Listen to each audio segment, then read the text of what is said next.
finds out where we're staying, I'm going to kill him. And I remember looking at my mother at 5 years old and saying, Mama, you ain't really going to kill him. But my mama, in her real Ebonic voice, said, I'm going to kill him. Okay? My father didn't show up for about 6 months. But one day there was a knock at the door. And as I get to the door, I said, who is it? He said, it's Charles. I'm named after my father. It's your father. I'm excited to see my father. My mother on the other end is like, no, he can't come in here. I want to bring this as exhibit number one, is that often what happens is that even though a mother falls out with who she procreated with, doesn't mean that that child has had a separation from his father. So although my mother did not want to see my daddy, I still wanted to see my father. So now we are at a different end. We are going back and forth. My father finally says, Joyce, if you don't open up this door, I'm going to kick down the door and come in. True to his promise, he kicks down the door, comes in. My mother, true to her promise, reaches behind herself, pulls out a switchblade and pops it at my father.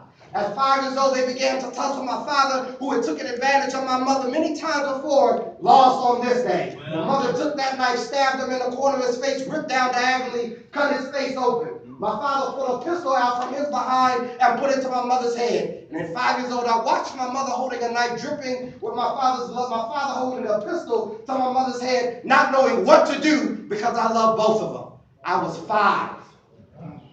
At the end of the day, there was no social worker called. There's no probation officer called. There's no police called. My mother rips the gun out of his hand, turns it backwards, and beats my father's face in with the back of that gun. On the floor in our apartment is a blood stain. And I step over it every day to go to school, back and forth, but that's all the intervention that we got. In fact, I didn't get real intervention until my mother hooked up with a guy who was a pediatrician who also was here at Charles Drew University. And when she hooked up with him at first, I was upset because I said, Mama, you don't need no man in your life. I'm your man.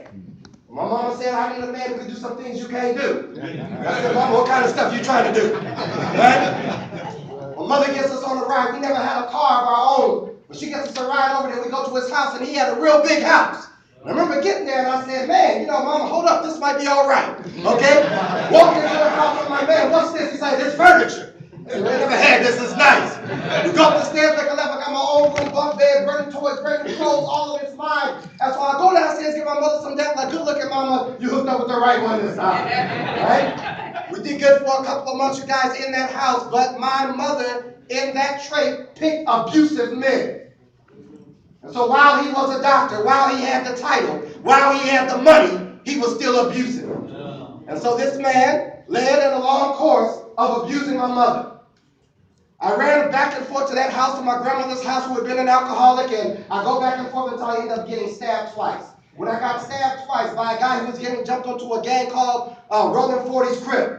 As he got jumped onto that gang, his initiation was to stab me. I was fortunate that when I got stabbed, the knife got stuck in the bone of my back both times I got stabbed. It was after being stabbed that I got a social worker. Do we see the reaction to that? Right? It's after being stabbed, I get a social worker. After being stabbed, all of a sudden, something must be wrong with me. Not with my family. Not with what's going on around me. Not with social conditions. But something must be wrong with me, so we need to get him some help. I was blessed, though, as I was referred into a program that was being run in the basement of a church at Ward African Methodist Episcopal Church. And there was a guy there whose name was Ron Johnson. In fact, when you guys hear my last name today, my last name is Charles Lee-Johnson. Johnson is my adopted name. Lee is my biological name. Ron Johnson not only started off with servicing my family, but later on adopted me as his son, took me into his house. And while I had dropped out of the 10th grade, not because I was not smart enough, but because I had given up on life, he got me back in school, took my 10th grade over during my 11th grade school year, finished both years with a 3.8 GPA, and began transforming my life. I caught a gun charge at Dorset High School. I caught a gun charge, was facing 10 years of being locked up. And it was through his intervention. So good to see Miss Sylvia Ivy Drew being here, because I would go often to her clinic, THE clinic right outside of the jungles, right after school in Audubon, in order to be there to get shielding from the streets. Yeah. And so this was my journey. I was fortunate not to have to do 10 years years of being caught with that gun on Dorsey High School's campus, I got out and got a second chance. And I made the deal that everybody makes when they get locked up. And that is, God, if you give me another chance, I'll change my life. Right? I did exactly that. I changed my life. I graduated at Dorsey High School. I did an interview down in Atlanta, Georgia. Got accepted to a school called Morehouse College. I did 4 years there. I went to stay in Egypt. I toured from Cairo, Egypt, all the way down to Abu Simbel to the Sudanese border. Stayed there for a while. Came back to Los Angeles. Began running the company that provided social services for my family. I ended up working for that company. Today, the executive director for that company. I began working at National Family Life and Education Center, decided to go back and get a degree from UCLA, got my master's in social work and public policy from UCLA, and as Dr. Jones just said, finished up my doctorate in Ohio just this past June. So it's good to be here. Good to be here. I share my story though with all of us because everyone in here has a story. And one of the greatest crimes that we commit is that when we engage young men, and even when we engage young women, we act like we appeared like we are today. I wonder how many of us can be real and say, I didn't always look as good as I look today. I didn't always have it together the way I have it today. I didn't always talk the way that I talk today. But there was an intervention in my life that got me from where I was to where I am.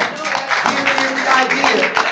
That we must be able to move in the territory of letting people understand that your mess can become your message, your test can become your testimony, your adversity can become your advantage in what you decide to do with it.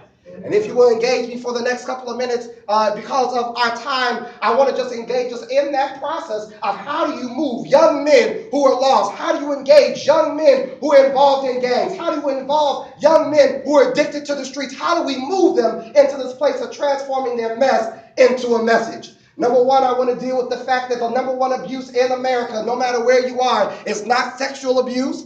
It's not any type of violent child abuse, but it is fathers being absent from homes. If you're looking at the number one abuse in America, it's when fathers are absent. Because when fathers are absent from homes, bottom line is that the statistics for negative indications of what's going to happen to that young man or that young woman, they spike simply because that father was not around.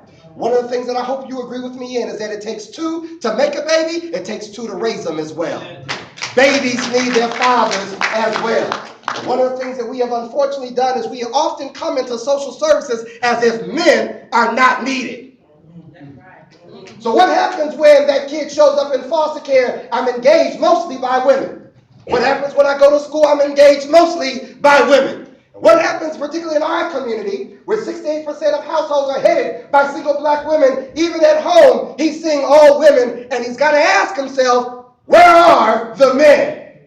There was an old experiment done by, and that was filmed by National Geographic, whereby they removed the male elephant from a herd of elephants. And when they removed the male elephant from this herd of elephants, what they found is that an area that was peaceful, an area where elephants got along with each other, all of a sudden they turned on one another and began to kill one another.